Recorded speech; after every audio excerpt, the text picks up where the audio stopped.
আমি এই আপাতত 3টে ওষুধ দিচ্ছি, কেমন? এই ওষুধগুলো কিনে এনে আপনারা ঠিক নিয়ম করে ওকে খাওয়াবেন। তারপর 7 দিন পরে আমাকে একটা রিপোর্ট দেবেন, ঠিক আছে?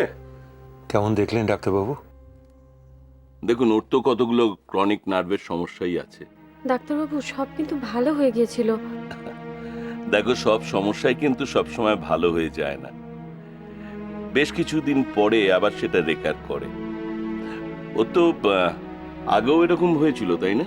সে তো অনেকদিন আগে, মাঝে মাঝে দু একবার। দেখুন অরিজিৎ বাবু, এগুলো হলো মেন্টাল অ্যাগনি থেকে হয়। তবে কার ক্ষেত্রে কিভাবে হয় সেটা এই মুহূর্তে বলা তো সম্ভব নয়। এনিওয়ে, আমি তো ওকে সমস্ত মেডিসিন দিয়েছি, সেটা আপাতত চলুক। পরে যদি প্রয়োজন মনে হয় তাহলে একটা ইইজি করিয়ে নেবো, কেমন? রূপম ভালো হয়ে যাবে তো ডাক্তারবাবু? আসলে সত্যি কথা বলতে কি জানো মা, রূপম তার মনোবল সম্পূর্ণ নষ্ট করে ফেলেছে। এটা যে কেন, আচ্ছা রিসেন্টলি এমন কোনো সিচুয়েশন হয়নি তো যার ফলে রূপমের একটা মারাত্মক মেন্টাল ট্রমা হয়েছে? না, সেরকম কিছু কিছু তো। আসলে খুব সেনসিটিভ ছেলে তো, কখন যে কিসে আঘাত পায়। আঘাত পেয়ে থাকলে ওকে ভুলিয়ে দিন। দেখুন, স্নেহ, ভালোবাসা বা যত্ন পেলে একটা মিরাকল কিছু হতে পারে। ডাক্তারবাবু ওর নিজে কিন্তু কোনো কাজই করতে পারছে না, মানে ওর হাত পা এত কাঁপছে যে ঠিক মতো কিছু ধরতেও পারছে না। জানি ও পারবে না, কেন বলো তো? তার কারণ ওর ধারণা ও নিজে হাঁটাচলা করতে পারে না, ভালো করে গুছিয়ে কথা বলতে পারে না। তার কারণ ওর মন থেকে সমস্ত বিশ্বাস, সমস্ত আস্থা হারিয়ে গেছে। কিন্তু সেটা কিভাবে সম্ভব ডাক্তারবাবু?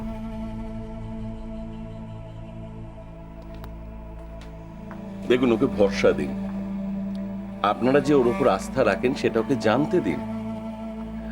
আর 5টা মানুষের মতন ও যে স্বাভাবিক সুস্থ সেটা ওকে রিয়েলাইজ করতে দিন।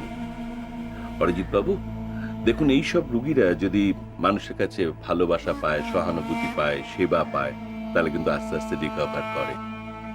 তাই আমি আপনাকে বলছি, আপনারা সব সময় ওর পাশে পাশে থাকবেন, ওকে একটু সমবেদনা জানাবেন। ডোন্ট ওয়ারি, ও ভালো হয়ে যাবে।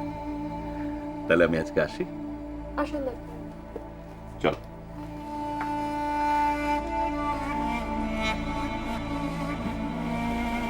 আমি কি করে ভালো হব মেজেটু? আমার তো কেউ ভালোবাসে না।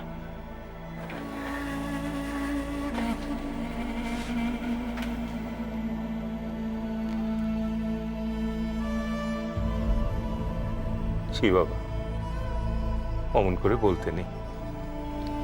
দুর্গা তো আমাকে আর ভালোবাসে না, আর মায়ামা আমাকে ভালোবাসতো, কিন্তু তোমরা তো আমাকে মায়ামার কাছে যেতে দাও না। কি করে আমি ভালো হব?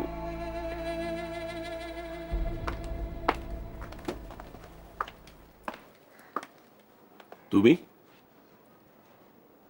তুমি রূপমের স্ত্রী না? এখানে দাঁড়িয়ে আছো কেন মা?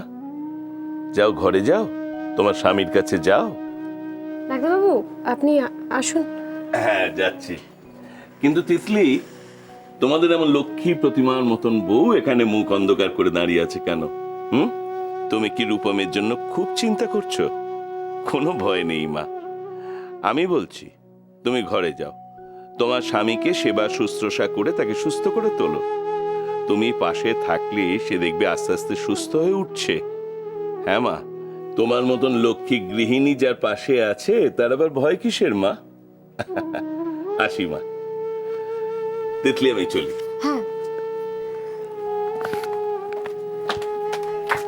তুই রূপমের ঘরে যাবি না দুর্গা। ডাক্তারবাবু তো জানেন না রূপমের মনোবল কি করে ভাঙলো। তুই তো জানিস, তাহলে কেন যাচ্ছিস? যে ভেঙেছে সে কি করে গড়বে দুর্গা?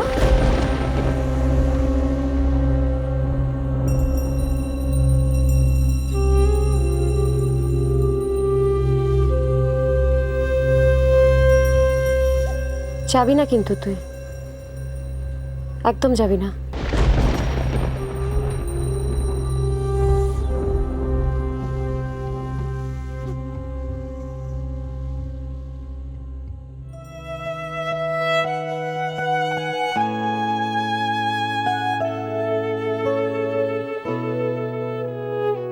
তুই ঘুমিয়ে পড় বাবা, আমি তোর মাথায় হাত বুলিয়ে দিই।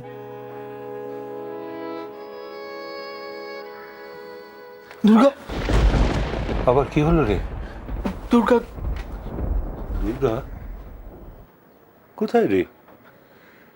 কেউ তো নেই ঘরে। হ্যাঁ ও আছে, ও ঘরের বাইরে আছে, দরজার পাশে। কি করে জানলি? আমি আমি জানি। তুই কি কাউকে দেখতে পেয়েছিস? কোনো শব্দ শুনেছিস? না তো, তাহলে কি জানি, আমি ঠিক টের পাই। দুর্গা যখনই আমার কাছে আসে না, আমি ঠিক বুঝতে পারি। কি করে বুঝতে পারি জানি না, তবে বুকের ভেতরটা কেমন একটা করে ওঠে। আমি তোমাকে বলে বোঝাতে পারবো না। রূপম, তুই দুর্গাকে খুব ভালোবাসিস না রে?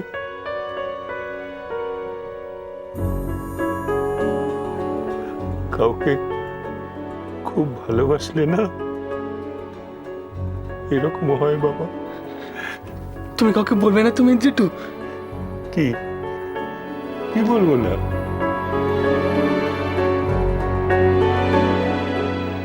এখন তো আমি ওর উপর খুব রেগে আছি, তাই ও বুঝতেই পারবে না।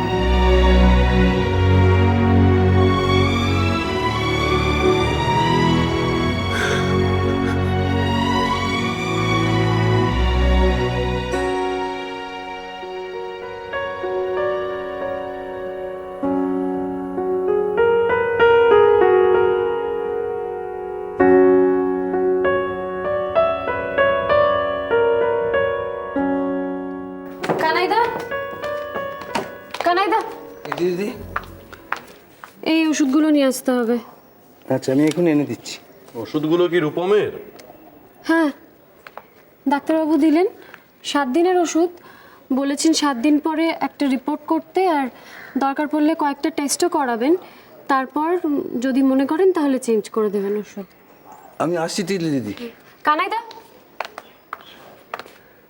ওষুধগুলো এনে একদম আমার হাতে দেবে, ঠিক আছে, মনে থাকবে তো? থাকবে।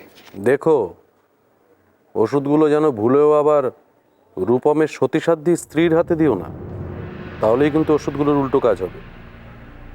বুঝলে না, তাই তো? বুঝিয়ে বলছি।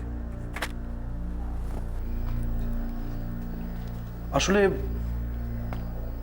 দুর্গার হাতে যদি ওষুধগুলো যায় তাহলে আবার একটা নতুন বিপত্তি। তাই বলছিলাম, কথাটা মাথায় রেখো। যাও। আগে আরে মাস্টারমশাই, আপনি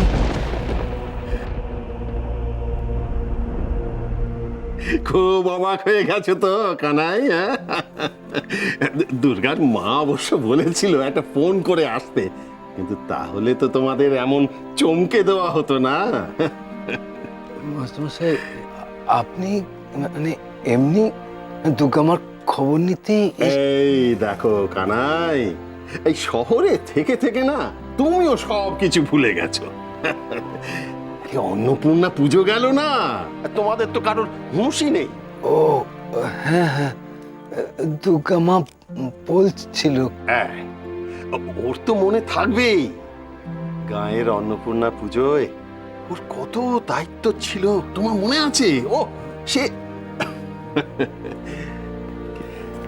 এই দেখো না, এই মায়ের ভোগ রান্না করা থেকে শুরু করে আর গায়ের অত লোককে একা হাতে পরিবেশন করে খাওয়ানো, এ সবই তো আমার মা করতো। এবারও নেই, পুজোর অর্ধেক আনন্দই নষ্ট হয়ে গেছে। গায়ের সকলের মুখ একেবারে অন্ধকার হয়ে গেছে।